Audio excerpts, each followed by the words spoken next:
மீனா ஏன் மீனா அப்படி பண்ணீங்க? எதுக்கு மீனா கிறிஷ போய் வீட்டுக்கு கூட்டு வந்தீங்க? அப்படின்னு இந்த பக்கம் ரோகிணி கெஞ்ச, மீனா தன்னுடைய புது பிளான சொல்லி அப்படியே அசர வைக்க போறாங்க ரோகிணிய. நமக்குமே ஷாக்கா இருக்க போது. அதுக்கான ப்ரெடிக்ஷன் தான் இது. ஸோ இப்போ வந்து பார்த்தீங்க அப்படின்னா, இப்போ விஜயா ரோகிணி கிட்ட, மீனா கிட்ட நீ வந்து பேசக்கூடாது. யாருமே மீனா கிட்ட பேசக்கூடாது. அண்ணன் தண்ணி புழங்கக்கூடாது அப்படின்னு சொல்லிக்கிட்டு இருக்க. அதெல்லாம் முடியாது முடியாது அப்படின்னு சொல்லிட்டு போயிட்டாங்க ஸ்ருதி. இதுக்கப்புறம் தான் வந்து இப்போ இந்த விஷயத்தெல்லாம் யோசிச்சு பார்த்து, இப்போ முத்து வீட்டை விட்டு வெளில அனுப்பப்பட்டார் அப்படிங்கிறத வந்து இப்போ மீனா கிட்ட சொல்லலாம் அப்படின்னு ஸ்ருதி முடிவு பண்ணுறாங்க. ஸ்ருதி கால் பண்ணி, என்ன மீனா நீங்கள் வீட்டை விட்டு போனோடனே அந்த வீட்டில் கடைசியில் முத்துவும் வாழ முடியாமல் போயிடுச்சு, எல்லாம் அவர் குடிச்சிட்டு வந்தார்ல அதனால தான் அப்படிங்க. ஒன்றா வந்து அவர் ஏன் வாழ முடியாமல் போயிடுச்சு, என்னாச்சு அப்படின்னு வந்து கேட்டால், இல்லை அவர் வந்து இப்போ மாலை போட்டிருக்காருல, மாலை போட்டால் நான்வெஜ் சாப்பிடாமல் இருக்கணும், அது மட்டும் இல்லாமல் சுத்தபத்தமாக வீட்டை பார்த்துக்கணும், அதெல்லாம் வந்து பண்ண முடியாது எங்களால் அப்படின்னு சொல்லிட்டு வந்து மனோஜும் அப்புறம் ஆண்டியும் பேசினாங்க. அது தாங்க முடியாமல் அவர் உடனே கிளம்பி போயிட்டாரு, அவர் வீட்டிலே இப்போ இல்லை அப்படின்னோடனே, இதுக்கு அந்த ரோகிணி என்ன சொன்னாங்க அப்படின்னா வந்து ரோகிணி நியூட்ரலாக தான் பேசினாங்க. ஆனால் இன்னொரு பக்கம் என்னென்னா, உங்களை போய் ஏன் பார்த்தீங்கன்னு சொல்லி ஆண்டி கேட்டாங்க. கேட்டதுக்கு ரோட்டில் நின்று நான் சும்மா தான் இருந்தேன், அவங்க தான் வந்து என்கிட்ட பேசினாங்க, பேசினவங்கள்ட்ட மூஞ்ச காமிக்க முடியுமா ஆண்டி அப்படின்னு சொல்லி சொன்னாங்க. அதனால என்னையும் உங்ககிட்ட பேச வேணான்னாங்க, மாமாவையும் உங்கள்கிட்ட பேச வேணான்னாங்க அப்படின்லாம் வந்து சொல்ல, எவ்வளோ கொழுப்பு இருக்கணும் அந்த விஜயாவுக்கு அப்படின்னு ஒரு பக்கம் நினச்சாலும், இன்னொரு பக்கம் ரோகிணி என்ன சொன்னாங்க, ரோட்டில் என்ன பார்த்தாங்களாமா அப்படின்னா, ஆமாம் அந்த ஹோட்டலில் பூ கொடுக்க வந்தீங்களாமே அப்படின்னு கேட்ட உடனே இப்போ மீனா கடுப்பாயிட்டாங்க. இப்போ அவர் முத்து அவர் எங்கே தூங்க போகிறாரு அப்படின்னா, அவர் ஷெட்டிலே தூங்கிக்கிறேன்ட்டாரு. கொசுலாம் கடிக்காதா மீனா, பாவம் சாமிக்கு மாலை போட்டிருக்காரு, இன்னும் ஒரு 3-4 நாளுக்கு மேலே அங்கே தான் இருக்க போகிறாரு அப்படின்ன உடனே, நான் பார்த்துக்கிறேன் அப்படின்ட்டு வந்து இப்போ ஃபோனை வைக்கிறாங்க. இப்போ மீனா ஃபோனை வச்ச உடனே ரோகிணி கால் பண்ணுறாங்க. ரோகிணி என்ன ரோட்டில் பார்த்தியாமே அப்படின்னா, இல்லை எனக்கு வேறு வழி இல்லை, நான் ஆன்ட்டிகிட்ட அப்படி தானே சொல்ல முடியும், இல்லைனா உங்களுக்கு சந்தேகம் வந்துடும்ல அப்படின்னா, கடைசி வரைக்கும் உன்னை காப்பாற்றுறதுல மட்டும்தான் இருக்கு, நான் உன்னை பற்றி யோசிக்கிறேன், உன் பிள்ளையை பற்றி யோசிக்கிறேன்ல, நானும் என் புருஷனை ஒன்றா இல்லைங்கிறத பற்றி நீ யோசியா? சரி ஓகே, இன்றைக்கி என் புருஷன் மட்டும் அங்கே தனியாக இருக்காரு, அவர் ஏதாச்சும் வந்து நம்மளால தானே அவர் ஒய்ஃப் காணாமல் வெளில போயிட்டாங்க, அவர் சோறாச்சு போடணும், சோறு கூட போடலை, கடைசியில் இப்போ அவர் வீட்டை விட்டு துரத்தி விட்டுருக்கீங்க, என்ன எல்லாத்தையும் துரத்தி விட்டு அந்த வீட்டை நீ ஜாலியாக மகாராணி மாதிரி வாழலான்னு நினைக்கிறியா? எல்லாத்துக்கும் இப்போ ஆப்பு வைக்கிறேன், இப்போ நான் என்ன செய்ய போகிறேன்னு மட்டும் பாரு அப்படின்னு சொல்லிட்டு ஃபோனை வைக்கிறாங்க. பதறி போய் ரோகிணி என்ன பண்ணுறான்னு திருப்பி கால் பண்ணால் ஃபோனை கட் பண்ணிட்டு மீனா என்ன பண்ணுறாங்க அப்படின்னா வந்து கடன் சொல்லி கிளம்பி அந்த ஷெட்டுக்கே போகிறாங்க. ஷெட்டுக்கு நேராக போயிட்டு ஷெட்டில் போய் இறங்கி முத்துவை பார்த்தா, முத்து வந்து ஒரு காருக்கு பேக் சீட்டில் படுத்திருக்கும் பொழுது ஃபுல்லாக கொசு சுற்றி. ஸோ கொசுவெல்லாம் அப்படி தட்டி விட்டு, ஐயோ என்னங்க இது எந்திரிங்க அப்படிங்க. சாமி என்ன சாமி அப்படிங்கிறாரு இவர். உடனே வந்து, இல்லைங்க இங்கே என்ன தூங்குறீங்க, வாங்க முதல்ல வீட்டுக்கு போகலாம் அப்படின்னா வந்து, இல்லை சாமி அதனால என்ன பரவாயில்ல சாமி அப்படின்னா வந்து, அதெல்லாம் முடியாது, நீங்கள் வந்தே தீரணும், கார் எடுங்க, ஆனால் வீட்டுக்கு போகிறதுக்கு முன்னாடி ஒரு இடத்துக்கு போயே தீரணும் அப்படின்னா, என்ன இடம் அப்படின்னா, நீங்கள் கார் எடுங்க நான் சொல்கிறேன் அப்படின்னு உடனே இவங்க கார் எடுக்கிறாங்க. நீ தொடக்கூடாது சாமி அப்படின்னு இவர் சொல்ல உடனே, சரி ஓகே தொடலை, நீங்கள் ஏறி உட்காருங்க, நம்ம காரில் உட்காந்துக்கிறேன் அப்படின்னு காரில் உட்காந்துக்கிறாங்க.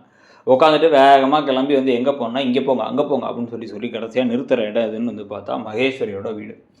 மகேஸ்வரியோட வீட்டில் வந்து இப்போ மீனா காரை நிப்பாட்ட சொல்லிவிட்டு இப்போ வேகமாக கிளம்பி உள்ளார போகிறாங்க. நீங்கள் இங்கேயே இருங்க, நான் உள்ளே போயிட்டு வரேன் அப்படின்னா, எதுக்கு இங்கே போகிற அப்படின்னா, நான் வந்து சொல்கிறேன் அப்படின்னு நேராக கிளம்பி உள்ளார போகிறாங்க.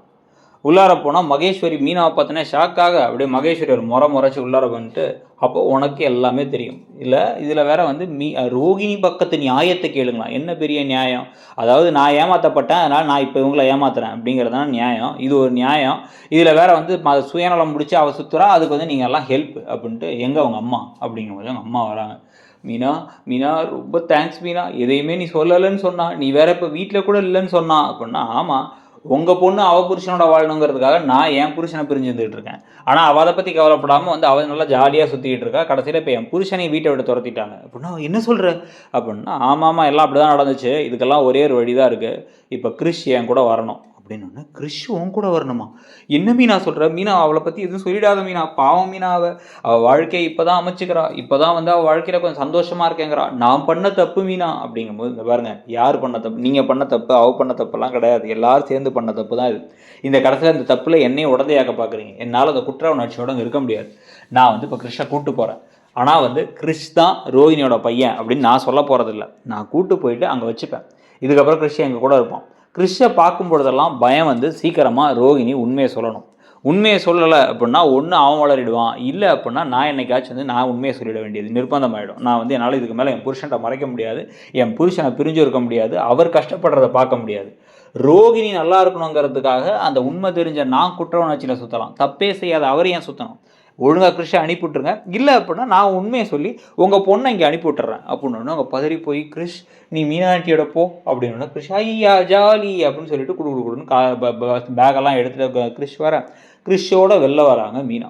இதை பார்த்து முத்து ஷாக்காக வராரு. என்ன மீனா கிறிஷை கூப்பிட்டு வந்திருக்க அப்படின்னா, இல்லை இனிமேல் கிறிஷ் நம்ம கூட தான் இருப்பான், அவங்க பாட்டிகிட்ட பேசிட்டேன் அப்படின்னா. என்ன சொன்ன மீனா, அவங்க தான் நம்ம கூப்பிட்டாலே கத்துவாங்களே கோவப்படுவாங்களே அப்படின்னா உண்மையை சொன்னேன், சரி வாங்க அப்படின்னு சொல்லிட்டு கிறிஷை காரில் ஏற்றி குடுன்னு கிளம்பி இங்கே போகிறாங்க. இங்கே போயிட்டு இப்போ நேராக அந்த மீனா இல்லாமல் போனால் சோத்துக்கு தான் பெரிய பிரச்சனையாக இருக்குது அப்படின்னு இந்த பக்கம் ரோகிணி சமைச்ச சாப்பாடை சாப்பிட்டுக்கிட்டே புலம்பிகிட்டு இருக்காங்க விஜயா. புலம்பிகிட்டு இருக்கும் பொழுதே அதை பற்றி கவலைப்பட வேணாத்த, இனிமேல் நானே சமைச்சிட்றேன் அப்படின்னு நேராக உள்ளே நுழையிறாங்க மீனா. என்னடி நினச்சிட்டு இருக்க, நீ பேசாமல் நினச்சா வருவேன் நினச்சா போவியா அப்படின்னு அவங்க வெட்டி பார்க்க இப்படி ரோகிணி ஷாக்காகி திரும்பி பார்க்கும்போது பார்த்தா கூடவே பார்த்தா முத்துவம் நிற்கிறார். உன்னை இவன் என்ன இங்கே கூப்பிட்டு வந்திருக்க, இவன் தான் 3-4 நாள் இங்கே இருக்க மாட்டேன் நான் அப்படின்னா. ஏன் என் புருஷன் இங்கே இருக்கக்கூடாது, நாங்களும் இந்த வீட்டுக்கு காசு கொடுக்குறோம், இந்த வீடு எங்களுக்கும் தான் சொந்தம், இது மாமாவோட வீடு, இது எந்த அளவுக்கு உங்கள் உரிமை இருக்கோ அதே மாதிரி மாமாவுக்கு உரிமை இருக்குது. நான் ஏதோ கோபத்தை போனேன்னா அவர் அப்படியே வீட்டை விட்டே அனுப்பிவிட்ருவீங்களா, அவரை பற்றி கேட்கறதுக்கு அவருக்கு கேர் பண்ணிக்கிறதுக்கு ஆளே இல்லை நினச்சிட்டு இருக்கீங்களா அப்படின்னு சொல்லிட்டு இப்போ மீனா நிற்கும் பொழுதே முத்து அப்படியே அழகாக ரசித்து பார்த்துக்கிட்டே இருக்கும் பொழுது நடுவில் அப்படி மெதுவாக கிறிஷ் எட்டி பார்க்குறான். கிறிஷ் எட்டி பார்த்தோன்னே எதுக்கு இந்த குட்டி சாத்தானா கூட்டு வந்தீங்க அப்படின்னு இந்த பக்கம் விஜயா கத்த. அப்போ தான் கரெக்டாக உள்ளார போய் ஏதோ சாப்பாடு எடுத்து வைக்கலான்னு சொல்லிட்டு கிச்சனுக்குள்ளே போனது ரோகிணி இப்போ பறக்க ஓடி வராங்க, சாப்பாடை கீழே போட்டு கணக்கான சாப்பாடெல்லாம் செதறி அப்படியே இதாகிட்டு இருக்கு. அவங்க ஷாக்காகி அங்கே பார்க்குறாங்க. ரோகிணி தன்னுடைய மகன் கிறிஷை பார்க்க, கிறிஷ் அப்படியே ரோகிணியை பார்க்க, அப்படியே மீனா முகத்தை பார்த்தா மீனா முகம் அப்படியே எள்ளும் கொள்ளுமா வெடிச்சுக்கிட்டு இருக்கு.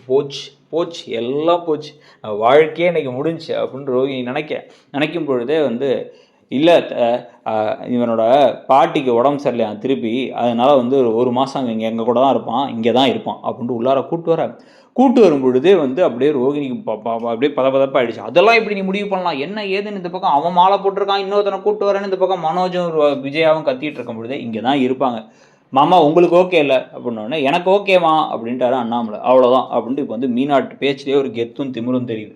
நேராக மீனா உள்ளார கூட்டு போயிட்டு கட்டில் போய் உட்காந்ததுக்கப்புறமா பார்த்தா எல்லாரும் சாப்பிட்டு முடிச்சுட்டு கோவமாக கேன்னு பேசிக்கிட்டே இருக்காங்க. ரோகிணி அப்படியே மெதுவாக கிச்சனுக்குள்ளார மீனா வந்ததுக்கப்புறமா, ஏன் மீனா அப்படி பண்ணீங்க, அவனை ஏன் மீனா கூப்பிட்டு வந்தீங்க அப்படின்னா, அவன் 30 நாள் இங்கே இருப்பான், 30 நாள் கழித்து அவன் இங்கேயே இருக்க போகிறானா இல்லை அவன் கூட சேர்ந்து நீயும் போறியா அப்படிங்கிறத நீ முடிவு பண்ணிக்கோ. உனக்கு நான் ரொம்ப நேரம் கொடுத்து நீ மனோஜை பெருசாக்குவ, அண்ணாமலை படம் பாரு அப்படியே பெரிய தொழிலதிபர் ஆவார்னா நான் பார்த்துக்கிட்டு இருக்க முடியாது. எனக்கு தேவை நீ உண்மையை சொல்லணும். 30 நாள் நான் பல்ல கடிச்சு பொறுமையாக இருக்கேன், அதுக்குள்ளே என்ன பண்ணணுங்கிறத நீ முடிவு பண்ணிக்கோ அப்படின்னு இப்போ ஒரு காலக்கெடுவை விதிச்சாங்கன்னா தான் கரெக்டாக இருக்கும். இதெல்லாம் பண்ணாமல் மீனா நல்லா சும்மா சுற்றிக்கிட்டே இருந்துக்கிட்டு எப்போ பார்த்தாலும் புலம்பிக்கிட்டே இருந்துக்கிட்டு அழுதுகிட்டு இருந்துக்கிட்டோம்.